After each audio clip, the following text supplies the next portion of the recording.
नमस्कार सभी को। एक बार फिर से आप सभी का स्वागत है और हमेशा की तरह आज जो मेरा टॉपिक होगा वो थोड़ा-सा हटके है और ये पोर्टल के विषय में मैं आपके साथ विस्तृत जानकारी शेयर करूँगा और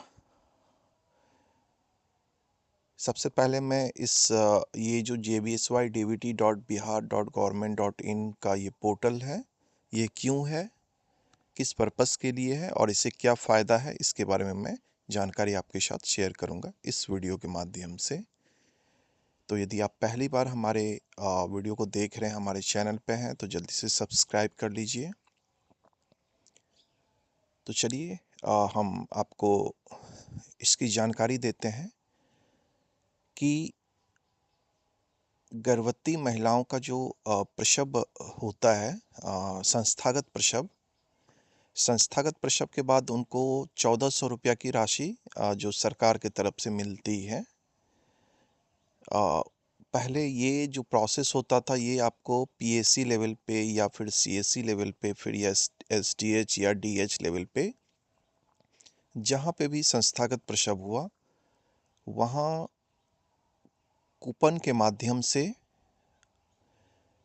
सारा डिटेल जमा किया जाता था और उनके खाते में जो पैसा 1400 रुपया आना रहता था वो आने में काफ़ी समय लग जाता था। इवन कि बहुत सारे लोगों का ऐसा था कि लगभग 1 साल 2 साल भी लग जाता था कभी-कभी। कुछ लोगों का जल्दी भी आ जाता होगा लेकिन डिले काफ़ी ज़्यादा हो रहा था इसमें 1400 रुपया की राशि भेजने में। चूँकि ये जो वर्क होता था वो अकाउंटेंट लेवल से होता था, ब्लॉक लेवल के जो अकाउंटेंट हैं, एसडीएच के जो अकाउंटेंट हैं, जो जिनको हम लोग लेखापाल कहते हैं, तो उनके लेवल से ये वर्क हो रहा था। तो वर्कलोड होने के चलते इसमें काफ़ी ज़्यादा डिले हो रहा था इस प्रोसेस में। तो इसी डिले होने की वजह से लोगों का जो एक संस्थागत प्रसव के प्रति जो रुचि थी कि हाँ, वहाँ पे हमको प्रसव करवाएँगे तो हमको 1400 रुपया मिलेगा। तो अब 1400 रुपया लेने के लिए उनको लगभग जो है 10 बार दौड़ना पड़ता था। काफ़ी बार वहाँ पे जाके पता करना पड़ता था कि पैसा नहीं आया, पैसा नहीं आया।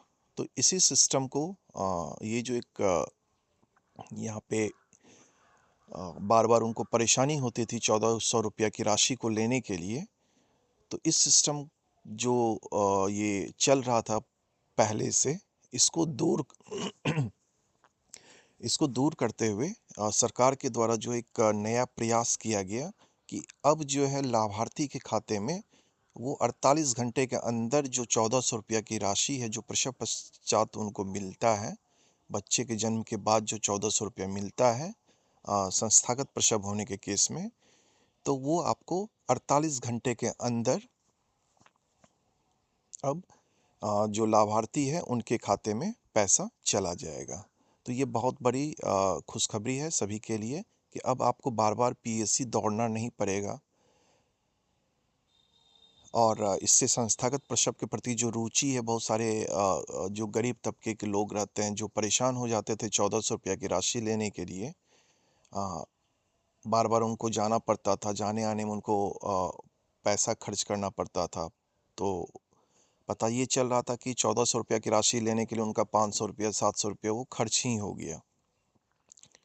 तो एक तो परेशानी हुआ, दूसरा पैसा खर्च हो रहा है, तो फ़ायदा कुछ नहीं हो रहा था उनको। तो ये सिस्टम के आने से जो एक रुचि है संस्थागत प्रसव के लिए ये उम्मीद जो है सबों को जगेगी कि अब जो है संस्थागत प्रसव के केस में एक तो सेफ डिलीवरी वहाँ पे हो रहा है। सारा सरकार के द्वारा जितने भी तरह के सुविधाएँ हैं, वो दिए जा रहे हैं वहाँ पे। लगभग अब सभी हॉस्पिटल में सभी तरह की सुविधाएँ दी जा रही हैं गर्भवती महिलाओं को। और ये जो 1400 रुपया की राशि अब 48 घंटे के अंदर उनके खाता में आ जाएगा, तो ये एक बहुत बड़ा प्रयास है, बहुत अच्छा पहल है। तो अब इसमें चूँकि ये अभी नया स्टार्ट हुआ है, तो थोड़ा-सा इसमें टाइम लगेगा इसको इम्प्लीमेंट करने में। तो इम्प्लीमेंट करने में जो सबसे बड़ा योगदान होगा वो होगा आशा का। क्योंकि अभी तक तो आदत लगा हुआ था कि प्रसव होगा, प्रसव के बाद हम 6 महीने के बाद जो है लाभार्थी का कूपन ही पीएसी में जमा करती थी आशा, या फिर किसी का जमा कर दी पहले, जो एक्टिव आशा है वो तुरंत जमा कर दी, जो एक्टिव नहीं है वो बाद में जमा करती थी। किसी का अकाउंट नंबर नहीं है, किसी का आधार वेरीफाई नहीं है, तो इस वजह से काफ़ी ज़्यादा डिले हो जा रहा था पेमेंट प्रोसेस में। तो अब सभी आशा का ये काम होगा कि आप जो है, जिस समय आप जा रहे हैं फर्स्ट एएनसी के लिए, आप पीएसी, तो उसी समय सारे जो भी लाभार्थी हैं उनका सारा डिटेल ले लीजिए। ठीक है, आशा के लिए क्या काम होगा कि जब आप पहली बार एएनसी करवाने के लिए जा रहे हैं कहीं पे भी उस लाभार्थी के साथ, चाहे वो सब सेंटर लेवल पे जा रहे हैं या फिर सत्र पे जा रहे हैं या फिर पीएससी, सीएससी, एपीएससी कहीं पे भी जा रहे हैं, तो उसी समय आप लाभार्थी का अकाउंट डिटेल ले लीजिए और उनका आधार कार्ड ले लीजिए, जो भी चीज़ ज़रूरी है उनके पैसा जो उनके खाता में जाएगा उसके लिए। इससे क्या होगा कि डिलीवरी के समय जब उनका प्रसव होगा, जैसे संस्थागत प्रसव हुआ, तो उसी समय इस jbsy.dbt.bihar.government.in जैसे ही प्रसव हुआ, तो प्रसव के बाद आप क्या कीजिए, उनका सभी आशा क्या करेंगे कि उनका सारा डिटेल जो जीएनएम है, वहाँ पे इंचार्ज जीएनएम है, उनके पास जमा कर देंगे, लेबर रूम में कार्यरत जीएनएम के पास, या फिर एपीएससी लेवल पे जो भी एएनएम जीएनएम है उनके पास सारा डॉक्यूमेंट जमा कर देंगे। आशा का काम यहाँ पे ख़त्म हो जाएगा। आशा का काम है कि सभी लोगों को, सभी जितने भी लाभार्थी हैं जो उनकी सर्वे के अनुसार है, सभी को सेंसिटाइज कर देना कि अब जो है पैसा जाने में विलंब नहीं होगा। आशा का ये काम है, यानी मोबिलाइज कर दिए लाभार्थी को कि अब आने वाला समय में जो पैसा के लिए आपको इंतज़ार करना पड़ता था वो अब नहीं करना पड़ेगा। तो एक रुचि बढ़ेगी संस्थागत प्रसव के लिए। तो अब यहाँ पे ये देखना है कि jbsy.dbt.bihar.government.in इसका लिंक हम शेयर कर दे रहे हैं। इस पे देखिए आशा एएनएम आशा लेवल से इस पे कोई कार्य नहीं करना है उनको। ये जो है जो प्रसव कक्ष में कार्यरत जीएनएम है उनको करना है। तो पहला स्टेप होगा कि आशा के द्वारा सारा डिटेल जमा किया जाएगा प्रसव पश्चात। अब यहाँ पे देखिए कि इस पोर्टल को उपयोगकर्ता कौन कौन है ये दिखा देते हैं। यूजर टाइप में देखिए है, सबसे पहला है CHO GNM ANM, यानी कि जो वहाँ पे इंचार्ज हैं प्रसव कक्ष के, या फिर जिनको ये रिस्पॉन्सिबिलिटी दी गई है। सबसे पहला उनका काम होगा कि जो लाभार्थी आए जिनका प्रसव हो चुका है उनका सारा डिटेल का रजिस्ट्रेशन करना। ठीक है, उनका रजिस्ट्रेशन करना। रजिस्ट्रेशन करने के बाद पहला स्टेप यहाँ पे CHO GNM ANM का यहाँ पे पहला काम जो है वो ख़त्म हो जाएगा, रजिस्ट्रेशन करना। वो सिर्फ क्या करेंगे, जिनका प्रसव हुआ है उनके कार्ड से, उनके कूपन से सारा डिटेल भर देंगे। पहला काम यहाँ पे ख़त्म हो जाएगा। ठीक है, दूसरा जो यहाँ पे काम होगा वो होगा BHM और HM का, यानी कि ब्लॉक हेल्थ मैनेजर और हॉस्पिटल मैनेजर का। उनका काम होगा कि CHO GNM ANM के द्वारा जो रजिस्ट्रेशन किया गया है कूपन, उनको वेरीफाई करना और उसमें जो डाटा है, जो भी और इंडिकेटर होगा उस इंडिकेटर को उसमें ऐड करना। मतलब कि जो इंडिकेटर एएनएम के लेवल से जैसे जमा रजिस्ट्रेशन कर दिया, तो उसको लेबर रूम रजिस्टर से वेरीफाई करके और एडिशनल डाटा को उसमें ऐड करना और उसको वेरीफाई कर देना।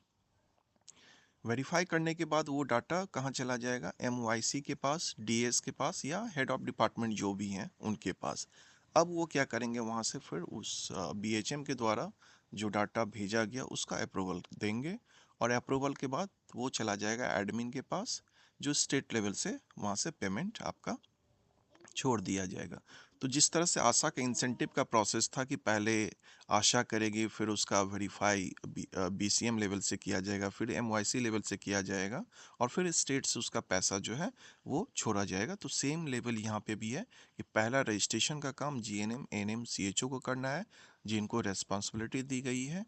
उसके बाद उस इंडिकेटर में और ऐड करेंगे बीएचएम और एचएम लेवल से, उसको वेरीफाई करेंगे और वेरीफाई करने के बाद एमवाईसी और डीएस लेवल से या फिर हेड ऑफ डिपार्टमेंट जो भी है उनके लेवल से बीएचएम के द्वारा जो डाटा भेजा गया उनको वो वेरीफाई करके अप्रूव करेंगे और फिर एडमिन के द्वारा जो भी इनका एडमिन है वो स्टेट लेवल से इनका पेमेंट वेरीफाई करके पेमेंट प्रोसेस को आगे किया जाएगा। तो ये एक बहुत ही आसान प्रोसेस है। बस पहला स्टेप है कि समय पे सीएचओ, जीएनएम और एएनएम जिनको रिस्पॉन्सिबिलिटी दिया गया है लेबर रूम का, वो सारा टाइम पे रजिस्ट्रेशन कर दे, यानी कि सेम डे आज प्रसव हुआ आज ही रजिस्ट्रेशन कर दे। और बीएचएम एचएम का दायित्व होगा कि वो जो भी उनके आईडी में जो भी पेंडिंग रजिस्ट्रेशन दिखा रहा है, जिनका उन्होंने अप्रूवल के लिए प्रोसेस नहीं किया है, उनका समय पे ये कर दे। फिर एमवाईसी साहब और डीएस साहब का और एचओडी का दायित्व होगा कि सेम डे जो है वो उस डाटा को वेरीफाई करके उसको अप्रूव कर दे। तो यदि इस तीन लेवल से सेम डे में आपका अप्रूवल हो जाता है, सारा प्रोसेस हो जाता है, तो आई थिंक 48 घंटे के अंदर जो बेनिफिशियरी का खाता है, लाभार्थी का खाता है, उसमें 1400 रुपये की राशि ट्रांसफ़र हो जाएगी। कब? जब इन 3 लेवल से डिले नहीं किया जाएगा। तो चूँकि इस पे मॉनिटरिंग बहुत ही आने वाले समय में बहुत ज़्यादा मॉनिटरिंग होगा, तो इन 3 लेवल से कोई भी डिले नहीं होगा। अब जो भी डिले होगा वो थोड़ा बहुत जो एक आशंका है कि समय पे सारा डाटा उसका अकाउंट नंबर, यानी कि जब वो लाभार्थी प्रसव के लिए आए तो वो सारा डाटा लेके आए, और इस चीज़ को सेंसिटाइज करने का काम आशा दीदी का होगा। आशा दीदी उसको मोबिलाइज करके फर्स्ट एएनसी के समय से ही सारे बेनिफिशियरी का खाता डिटेल जो भी है हम बता देते हैं कि क्या क्या डिटेल आप ले लीजिएगा, ताकि उनके पेमेंट प्रोसेस में कोई टाइम नहीं लगेगा। तो सबसे पहले हम आपको दिखा देते हैं कि रजिस्ट्रेशन कैसे करते हैं। यहाँ पे एक आईडी है मेरे पास, इससे हमने लॉगिन किया। ये जीएनएम का जीएनएम एनएम का आईडी है जहाँ पे रजिस्ट्रेशन करना है। यहाँ पे रजिस्ट्रेशन में जाएंगे, न्यू रजिस्ट्रेशन में जाएंगे। अब न्यू रजिस्ट्रेशन में यहाँ पे देखिए क्या क्या डाटा मांग रहा है जो एनएम के लेवल से जमा किया जाएगा। ठीक है, इसको थोड़ा सा देख लीजिए। सबसे पहले जिला का नाम सेलेक्ट कर लेंगे। ठीक है, फिर प्रखंड का नाम यहाँ पे सेलेक्ट कर लेंगे। क्या आप ग्रामीण या शहरी क्षेत्र में रहते हैं, यहाँ पे ये दे देंगे। ठीक है, ग्राम पंचायत का नाम, जो भी पंचायत है उसका नाम दे देंगे। गांव का नाम, वार्ड का नाम दे देंगे। वित्तीय वर्ष 2024-25 अभी चल रहा है तो यही रहेगा। पिछला तो सारा प्रोसेस जो पेंडिंग में जिनका पेमेंट नहीं किया है तो उनका तो शायद अकाउंटेंट लेवल के से ही प्रोसेस हो रहा है। उसके बाद आशा का नाम यहाँ पे देंगे। ठीक है, एएनएम जीएनएम का नाम जो ये रजिस्ट्रेशन कर रहे हैं। गर्भवती महिला की जन्म तिथि देंगे, ये डाटा बहुत ज़रूरी है देना। देखिए स्टार दिया हुआ है रेड कलर का, तो बहुत ज़रूरी है। और ये डाटा सभी आशा जरूर लेंगे गर्भवती महिला से, गर्भवती महिला का जन्म तिथि नहीं कि आधार कार्ड से ही। उसके बाद एलएमपी तिथि, वो कार्ड पे रहता ही एलएमपी तिथि भरना है। तो इसके अनुसार अनुमानित प्रसव की तिथि यहाँ पे जनरेट हो जाएगा। जैसे यहाँ पे हमने डाल दिया,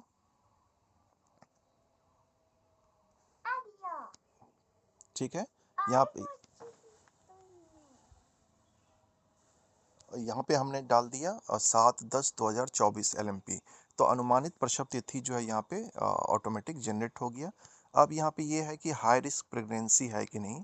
यदि हाई रिस्क है तो यस कर देंगे, नहीं है तो नो कर देंगे। ठीक है, तो ये तो हो गया इसका आवेदक का विवरणी, यानी कि जो लाभार्थी आया था इसका विवरण डाल दिए और एनएम का विवरण डाल दिए, आशा का विवरण डाल दिए। अब इनका है बैंक खाता।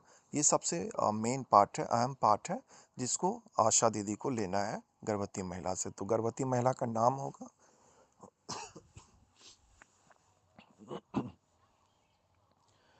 उसके बाद जो है गर्भवती के पति का नाम होगा, बैंक खाता नंबर होगा। यहाँ पे बैंक खाता नंबर पुनः दर्ज करेंगे। ये सारा चीज़ जो है एएनएम जीएनएम लेवल से होगा। ठीक है, और सीएचओ लेवल से एंट्री किया जाना है। तो यहाँ पे बैंक खाता हम लोग सही सही डालेंगे, वही चीज़ को फिर यहाँ पुनः दर्ज करेंगे। बैंक खाता का नाम और शाखा डालेंगे, आईएफएससी कोड डालेंगे, आधार नंबर डालेंगे, मोबाइल नंबर डालेंगे और मोबाइल नंबर 2 जो है वो ऑप्शनल है। ये सारा डाटा लेने के बाद हम लोग क्या करेंगे, एएनएम जीएनएम लेवल से इसको सबमिट कर देंगे। सबमिट करने के बाद इन लोगों का जो दायित्व, इन लोगों का जो रिस्पॉन्सिबिलिटी था, इनका जो बेनिफिशियरी का डाटा था उसको समय पे एंट्री कर देना, इनका रिस्पॉन्सिबिलिटी यहाँ पे ख़त्म हो जाएगा। ठीक है, तो ज़रूरी है आशा दीदी के लिए कि लाभार्थी का आधार कार्ड लेके आए और फिर बैंक डिटेल लेके आए। तो यहाँ पे जो पहला स्टेप था रजिस्ट्रेशन का वो ख़त्म हो गया। ठीक है, अब इस डाटा का वेरिफिकेशन किस लेवल से होगा, बीएचएम लेवल से और एचएम लेवल से। ठीक है, चलिए आगे बताते हैं हम। इसके बाद जब हम बीएचएम फिर या फिर एचएम जो हॉस्पिटल मैनेजर है उनके आईडी से अप्रूवल के लिए जब हम लोग खोलेंगे तो वहाँ पे 3 पार्ट में आपका डाटा आएगा। पहला पार्ट जो है आपका जननी बाल सुरक्षा के लिए आवेदन पत्र, जो एनएम के द्वारा जीएनएम के द्वारा ऑलरेडी उनके रजिस्ट्रेशन से भरा गया था। दूसरा आएगा बैंक खाता की विवरणी, ये भी जो है डाटा ऑलरेडी भरा गया था। जो नया उनको यहाँ पे ऐड करना है बीएचएम और एचएम लेवल से अप्रूवल के लिए, वो है प्रसव की तिथि, वो वेरीफाई कर लेंगे, माता की स्थिति वेरीफाई कर लेंगे, उसके बाद लेबर रूम रजिस्टर या फिर भव्या नंबर यहाँ पे वेरीफाई कर लेंगे, यानी कि रजिस्टर को देख के यहाँ पे एंट्री कर देंगे।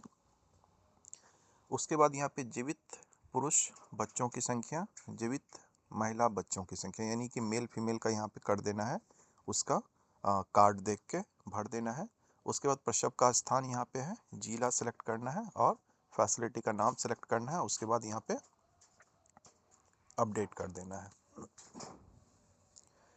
बस बीएचएम लेवल से जो ये गर्भावस्था की जो विवरणी है, ये वाला पार्ट को वेरीफाई कर लेना है लेबर रूम रजिस्टर से। चूँकि देखिए यहाँ पे जो एएनएम के द्वारा भरा गया था रजिस्ट्रेशन में, तो अनुमानित तिथि यहाँ पे जनरेट हो रहा था।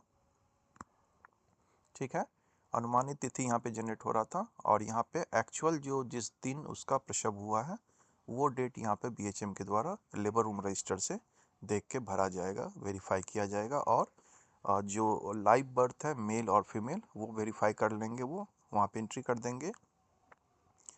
डिलीवरी कहाँ पे हुआ है वो वेरीफाई करके यहाँ पे वो अपडेट कर देंगे। अपडेट करने के बाद ये चला जाएगा आपका डाटा कहाँ पे, बीएचएम एमवाईसी लेवल पे, या फिर जो भी डीएस हैं, जो भी हेड ऑफ द डिपार्टमेंट है उनके आईडी में, और वहाँ से वो अप्रूवल यदि कर देते हैं तो फिर स्टेट के द्वारा उनका 48 घंटे के अंदर जो भुगतान है 1400 रुपया की जेबीसीवाई की राशि वो उनके खाते में आ जाएगा।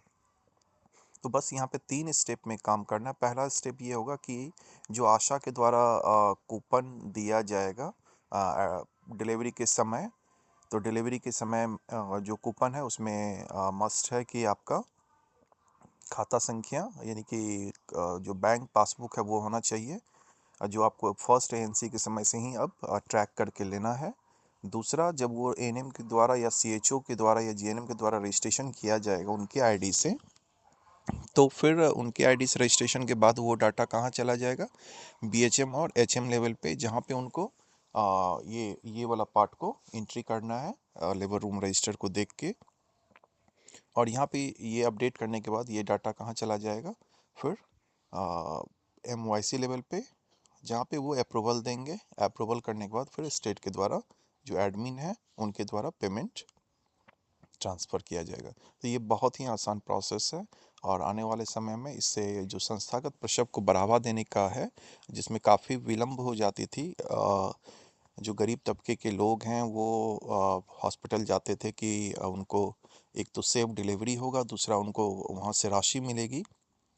तो राशि आने में जो है वो बहुत लंबा प्रोसेस हो जाता था, बहुत टाइम लग जाता था। तो इसी वजह से लोगों की रुचि जो है वो घटते जा रही थी संस्थागत प्रसव के लिए। तो ये जो सरकार के द्वारा जो पहल की गई है, इससे मुझे उम्मीद है कि इसमें काफ़ी सहयोग मिलेगा सभी का, और संस्थागत प्रसव के प्रति जो रुचि है वो लोगों की बढ़ेगी। तो एक बार ये प्रोसेस आप जो भी है सब इसकी जानकारी ले लीजिए। क्योंकि इसमें टेक्निकल जो वर्क है वो एएनएम के द्वारा करना है, जो लेबर रूम में कार्यरत है बीएचएम के द्वारा करना है। आशा को सिर्फ सेंसिटाइज करना है लोगों को। ठीक है, तो फिर मिलते हैं अगले वीडियो में अगली जानकारी के साथ। धन्यवाद।